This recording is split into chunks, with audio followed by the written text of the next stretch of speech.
Le 5 novembre 2022, un homme entre dans l'octogone de l'UFC lors d'une soirée de combat ordinaire. Mais contrairement à la plupart des guerriers, Derek Mina n'était jamais là pour gagner.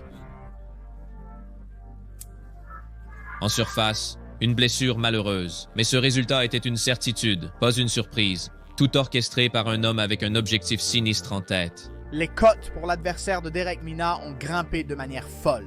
Ce mouvement de ligne a maintenant déclenché plusieurs enquêtes de différentes juridictions. Si Cruz avait des amis riches, il leur dirait de prendre ça, faire ça et parier sur ce gars. La licence de James Krause a été révoquée au Nevada et il a été interdit de tous les événements UFC.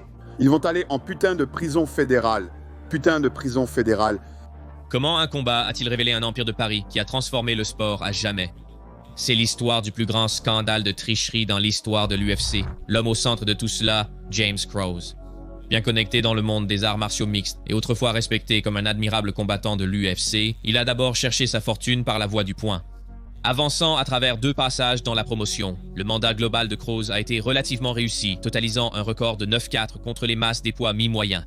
Concourir à l'UFC est un niveau inaccessible pour la plupart, mais dans ce jeu, seuls les champions peuvent rembourser leurs dettes de sang.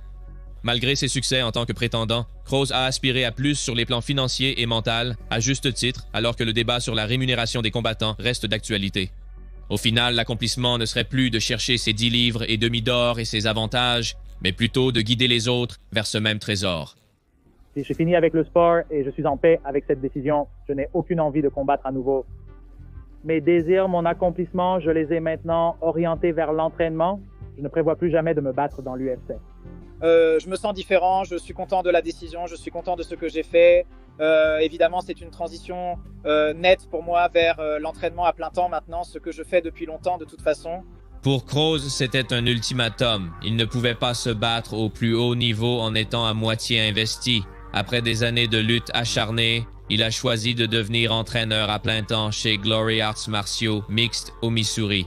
Son expertise a permis à de nombreux combattants, dont le plus célèbre est Brandon Moreno, de progresser sous la bannière de l'UFC. Qu'est-ce qui fait de James un si grand entraîneur? Je veux dire, le gars est très passionné et il met beaucoup de passion dans son travail. Et juste assez de passion, tu sais. Il est très intelligent et il est toujours, encore une fois, en train de regarder des combats. C'est un travailleur acharné comme moi. Et tu sais, avoir des gens autour de toi qui veulent les mêmes objectifs que toi, c'est comme de la magie. On peut faire de la magie avec ça. Tu le vois pratiquement tous les week-ends à l'Apex de l'UFC ou à ses événements UFC. Son équipe regorge de combattants talentueux, preuve de ses grandes qualités d'entraîneur. C'est tout, Krause. Je n'ai pas saisi les signaux. Je fais juste ce qu'on me dit. Et si je fais ce qu'il me dit, je vais gagner, je le sais. La seule raison pour laquelle je reste où je suis maintenant à Lee's Summit, Missouri, c'est à cause de James. Parce que je crois qu'il est le meilleur ou l'un des meilleurs entraîneurs de MMA aujourd'hui. Les mots élogieux d'un champion de l'UFC et d'autres anciens élèves témoignaient du succès et de l'astuce de Krause en tant qu'entraîneur. Mais tout comme il avait un jour perdu l'étincelle pour le combat, le même sort serait finalement subi pour ce nouveau rôle. Au fond de lui, James était un homme rongé par l'avidité et la soif de richesse. Désormais motivé par l'argent plutôt que par la maîtrise du combat, Krause appliquerait sa connaissance avisée du sport aux paris sportifs. James Krause gérait son propre Discord où il faisait payer les gens pour parier avec lui et utiliser ses choix. Il avait également son podcast de paris. Il a dit gagner plus d'argent en pariant facilement sur les combats. C'est fou pour moi. Je m'en sors bien, je gagne plus d'argent en pariant sur l'art martiaux mixtes qu'avec toute autre activité. Allons, plus que même l'entraînement? Je prends le contrôle des comptes des gens sur les réseaux sociaux et je publie leurs pertes lorsque je joue à leur place, mais je n'en tire aucun profit. En fait, je l'ai contacté avant les combats d'hier soir et j'ai mis 10 000 $ sur lui. Il m'a donné des choix à 100%. Par curiosité, pour les combats dans lesquels vous êtes impliqué, comme celui de Moreno, allez-vous aussi parier dessus? Oui. Wow. Parfois.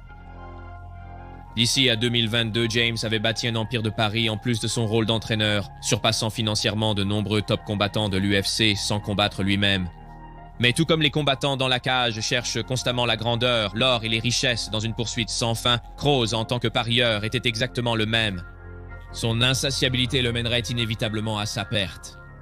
Krause orchestre un plan visant à danser avec le diable et à en ressortir riche, un plan qui, sans le savoir, façonnerait à jamais le sport dans ses retombées. Voici Darrick Minner, un artiste martial forgé dans les murs mêmes de Glory Arts Martiaux Mixtes. Un homme rêvant d'or et d'un héritage de combat estimé comme tout autre. Mais son grand dessein n'a jamais été d'être un champion de l'UFC. Intentionnellement ou non, il serait un pion sur l'échiquier lors d'une soirée de combat banale. Lors de la préparation de son prochain combat, il a subi une grave blessure à la jambe, un fait qui restait secret pour tous, sauf son entraîneur. Voué à l'échec et à la perte, Kroos savait désormais exactement où investir son argent et celui de ses clients.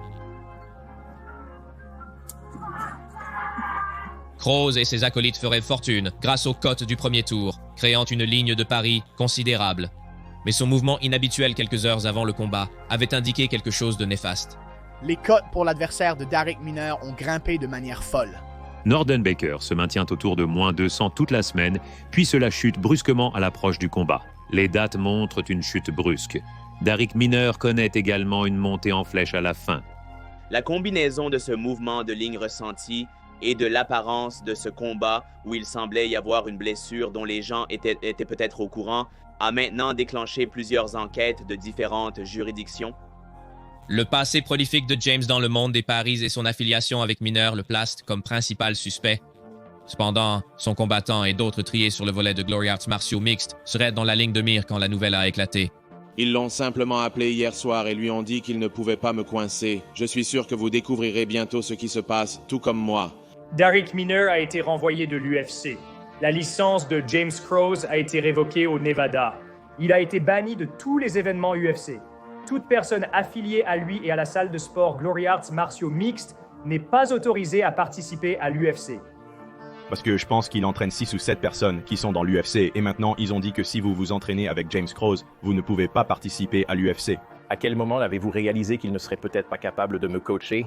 La veille, il m'a appelé pour une conversation profonde. Nous avons discuté de la situation en détail. C'est ça, mec, je veux dire, je ne peux pas te mentir. C'était un peu décevant et j'étais un peu triste. C'est nul parce que je ne sais pas, tu ne sais pas, je ne pense pas qu'il organisait intentionnellement des combats. Et va là-bas et perd, va là-bas et gagne. Je crois qu'il se basait sur ses connaissances des combattants pour donner son avis à ses fans et à son entourage. Tu vas là-bas et tu mets ces choses dans un lieu public comme ça avec une très grande plateforme et tu te vantes essentiellement de ça. Je gagne plus d'argent en pariant sur le art martiaux mixte que dans n'importe quelle autre activité. Cela va soulever quelques drapeaux rouges. Alors que les actions de Kroos avaient involontairement affecté ses élèves, un autre combattant était impliqué dans le scandale. Jeff Molina, un impliqué directement, est un poids-mouche prometteur qui aurait profité de la défaite de Minner. Le 17 octobre, l'UFC envoie ce mémo à tous les combattants, tous les managers, toute personne associée à un combattant concernant les paris sur les combats de l'UFC. J'ai fait l'erreur de dire « Hey, à quel point ces gars sont-ils sérieux? Quelle est la gravité de la situation ?» Vous savez, c'était une façon pour moi de gagner de l'argent à côté. Il s'avère, Ariel, qu'ils étaient très sérieux. Jeff Molina est maintenant officiellement suspendu en raison de son implication substantielle dans le scandale des jeux d'argent de James Kroos. Wow, d'accord. Ce dont je suis presque certain en ce qui concerne l'implication de Jeff Molina, c'est là où Kroos dirigeait les gens vers un site de paris spécifique et recevait ensuite une commission sur cela. D'accord. Toute la situation qui l'entoure n'aurait pas pu être pire et donne l'impression que j'étais ce genre de maître criminel. J'étais un gamin de 23 ans et j'étais ce génie du crime pariant des millions et des millions de dollars et organisant un combat truqué. C'est putain de ridicule, Ariel. Avec la boîte de Pandore grande ouverte, l'ampleur des transgressions de Kroos allait enfin être dévoilée. Ce vol de paris n'était qu'un aperçu des nombreuses transactions douteuses auxquelles James avait participé au fil des ans. Parce que j'ai vu comme il a été rumeur que le FBI est impliqué et se monter à ce niveau. Il y a une enquête en cours. Je ne peux parler d'aucun de ces sujets.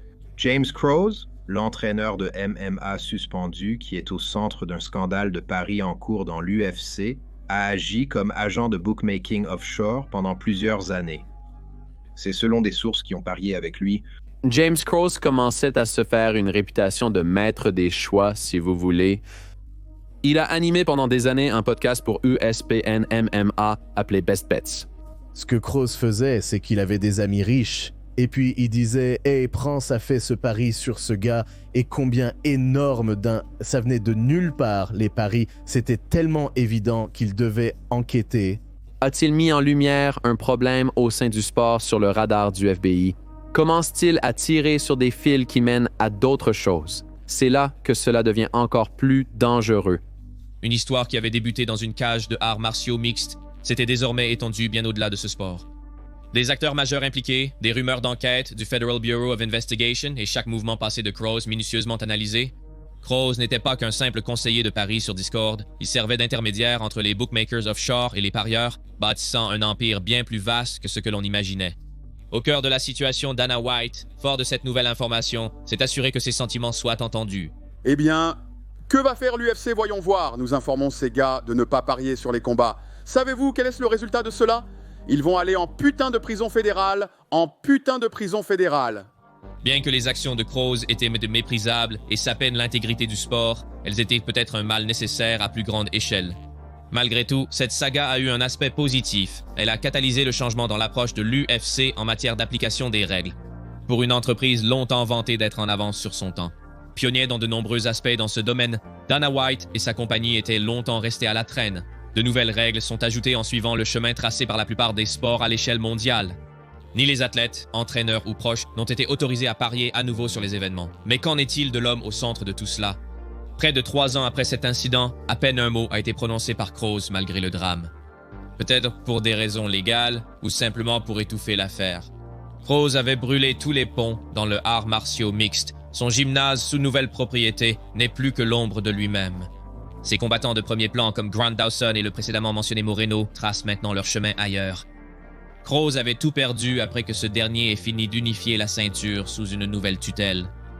Quant à lui, la seule information vérifiable que j'ai trouvée était une nouvelle entreprise immobilière. Ses efforts précédents étaient tout aussi douteux, ses traits toxiques semblant être restés ancrés en James. Dans cette saga, il était le gars idiot, symptôme d'un problème plus grand, dans un jeu où la moralité devient floue et les animateurs dépassent les limites. Je t'emmène en enfer au 7e niveau, nous dirons bonjour à ton père pendant que nous y sommes. Combattant avec de graves transgressions en dehors de la cage. Le trentenaire a été accusé de violence domestique délictuelle et de dégradation d'un véhicule. Je te déteste. La star de l'UFC, Tony Ferguson, a été arrêté pour conduite en état d'ivresse après un accident de voiture à Hollywood. Conor McGregor a été reconnu civilement responsable de l'agression sexuelle de Nikita Hand. Chacun de ces combattants a reçu peu ou pas de punition de la part de l'UFC ou de la loi. Certains sont même encore maintenant au sommet du sport. Avec cela à l'esprit, cela pose vraiment la question de savoir si James méritait de tout perdre pour son implication dans ce scandale de Paris. Donc ce n'était pas aussi important qu'on le prétendait. Pour faire souffrir un tas d'autres combattants. Je ne dis pas que James Crows n'a pas dit à quelqu'un que son combattant était blessé, mais il n'y a rien de mal à ce qu'il fasse cela. Je pense que l'UFC a été fondé sur ce principe, genre, hey, si tu fais une erreur, tu reçois ta punition. Et tu sais, des gens sont revenus après avoir renversé des femmes enceintes sous l'effet de la coke. Et je pense vraiment que toute la communauté MMA dans son ensemble lui doit des excuses. Un mec super, je lui serai toujours reconnaissant pour toutes les leçons qu'il m'a apprises et c'est nul que son héritage ait été terni